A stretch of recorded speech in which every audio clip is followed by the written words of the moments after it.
Kayaknya kalian udah sering dengar lagu yang judulnya Hilang Tanpa Bilang. Ya, kalau nggak denger, coba gue nyanyiin sedikit. Hilang tanpa bilang, mungkin mudah bagimu lupakanku, tapi sulit bagiku untuk hilangkan bayangmu. Ku terlanjur. Oke, cukup. Kayaknya gitu aja dulu ya. Soalnya gue mau cerita nih. Kurang lebih liriknya sama nih. Kurang lebih ceritanya hampir sama kejadian yang di lagu itu. Iya, ditinggalin tanpa ada ngomong dulu. Jadi kan ya sedih deh. Jadi ini adalah cerita saat gue awal kerja. Ya, gue kerja, dimasukin pacar gue, dan gue pacaran di tempat itu. Tapi gue pacarannya nggak sama pacar gue, karena pacar gue udah pergi. Jadi gue pacaran sama cowok yang ada di kerjaan itu. Gue ngerasa aman ketika gue punya pasangan di tempat yang baru, seolah-olah tuh gue kayak punya guardian, ada yang ngejamin gue buat kerja, buat lebih nyaman di tempat baru tersebut, lebih cepet lah kenal tempatnya, orang-orangnya. Salah satu cara biar di kerjaan itu lebih enak ya, kita harus punya pacar deh menurut gue ya, supaya enak ini itu, karena kan udah ada orang lama yang gue kenal. Gue sejenis punya backingan gitulah di tempat kerja.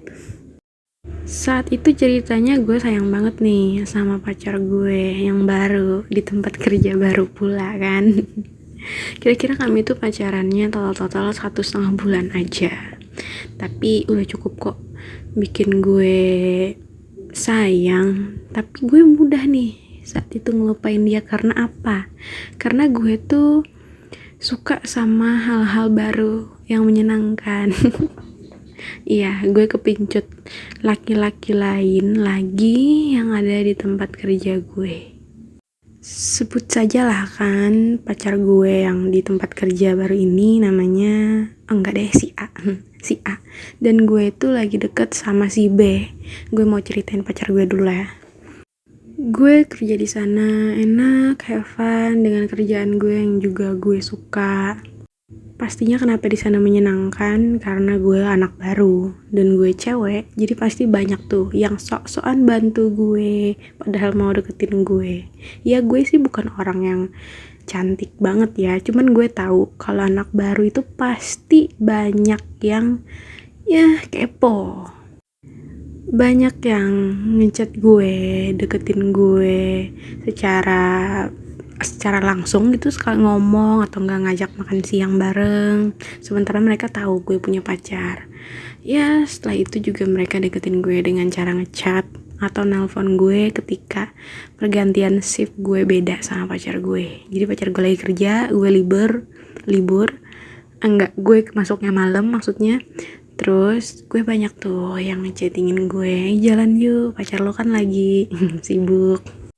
Gue biasa saat itu ngeladenin yang di chat aja, tapi kalau buat jalan gue gak berani, karena saat itu gue merasa takut ada apa-apa nih, ntar kejadian di kerjaan kayak gimana, kejadian apa kayak perkelahian kayak, atau perebutan kayak, perlabrakan kayak, kan gue gak enak kalau gue yang direbutin. Iya, gue kepedean banget saat itu, gue pengen muntah tau gak, kalau gue inget-inget masa itu.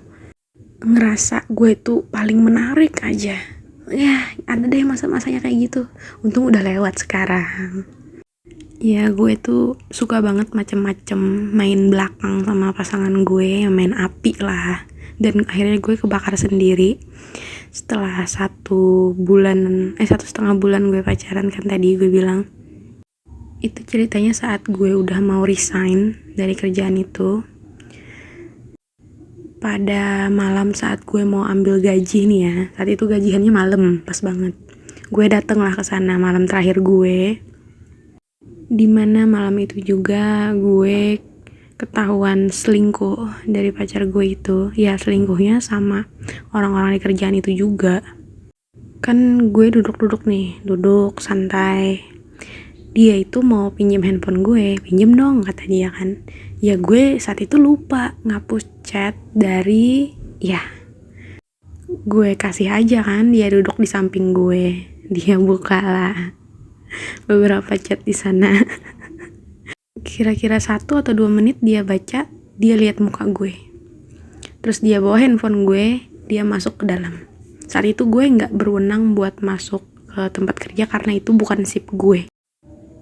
Karena dia yang kerja shift malam, guenya cuma duduk doang. Gue nggak berani masuk saat itu. Dia bawa handphone gue, dia baca, dia sita. Terus kira-kira 10 menit kemudian dia keluar, dia datangin gue lagi. Dan dia nunjuk-nunjuk muka gue. Dia ngomongnya pelan sih. Dia bilang, kamu selingkuh. Kamu banyak banget chattingan sama cowok. Nih, lihat. Dia ngomong sambil kepotong-potong gitu. Mungkin karena juga sedih. Gue liat mukanya tuh kayak mau nangis. Karena dia tahu nih ya, kalau yang chattingan sama gue itu adalah teman-teman satu kerjaan kita. Dan dia panggil lah 2 orang, harusnya 3 orang sih yang dia lihat.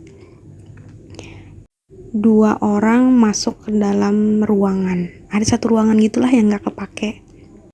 Mereka ngomong di sana, gue nggak ada di dalam. Setelah mereka selesai ngomong berempat deh, sama ada penengahnya. Setelah selesai mereka ngomong, mereka keluar. Baru deh gue dipanggil sama dia. Masuklah gue kan. Maksudnya dia selesai ngomong sama 2 orang itu. Jadi gue di sana, dia pacar gue itu sama si penengah. Dan gue ngaku lah di sana. Ya maaf, mungkin aku masih terlalu anak-anak kata aku. Kurang lebih kayak gitu deh. Pokoknya aku emang selingkuh. Aku akuin aja saat itu aku selingkuh. Dia nangis dan dia kayak genggam-genggam tangan gitu. Gue kasihan sih lihat dia saat itu. Cuman saat itu gue masih egois banget. Terus di akhir pembicaraan kita dia ngomong kayak gini, jangan lagi ya kayak gitu. Gue bukannya seneng denger hal itu dari cowok gue, malah gue nih bilang kayak gini, aku emang kayak gini, kalau aku sakitin lagi kayak gimana, kata aku. Aku mau udahan aja, kata aku pada malam itu. Aku bilang ke dia. Dianya mau mertahanin gue, iya, dia mau mertahanin gue yang kayak gini, udah nyakitin dia. Udah, gue bilang gue gak mau lanjut lagi. Dan kita akhirnya keluar dari ruangan itu karena pembicaraannya udah selesai dan dia juga mau gue putusin. Walaupun berat buat dia.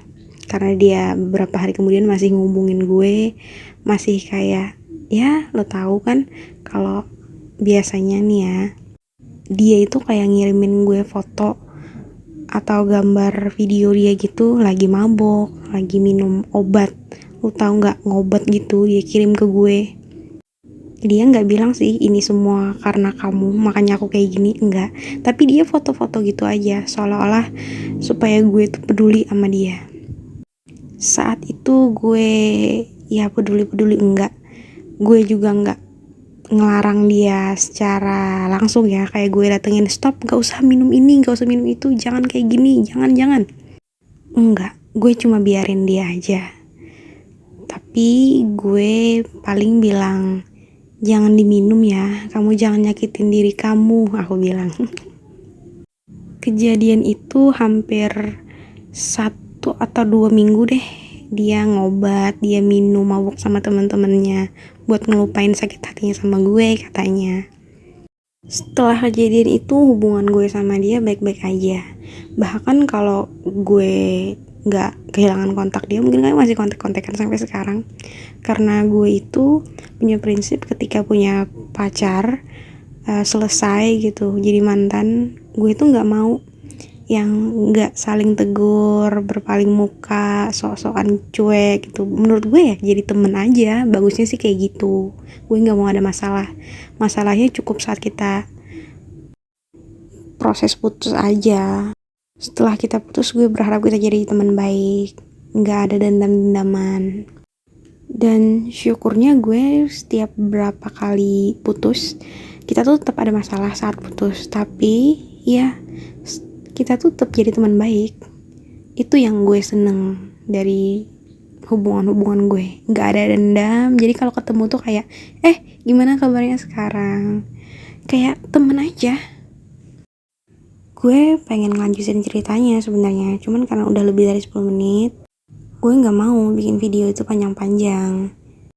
Gue akan lanjutin di next video gue berikutnya, yang pastinya kayak lagu yang gue dinyanyiin awal tadi, hilang tanpa bilang.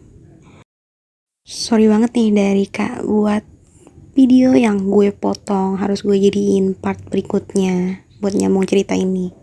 Jangan lupa buat like, comment, dan subscribe-nya, karena dukungan kalian akan semakin bikin gue semangat buat bikin cerita-cerita yang lain lagi. Oke? Bye-bye!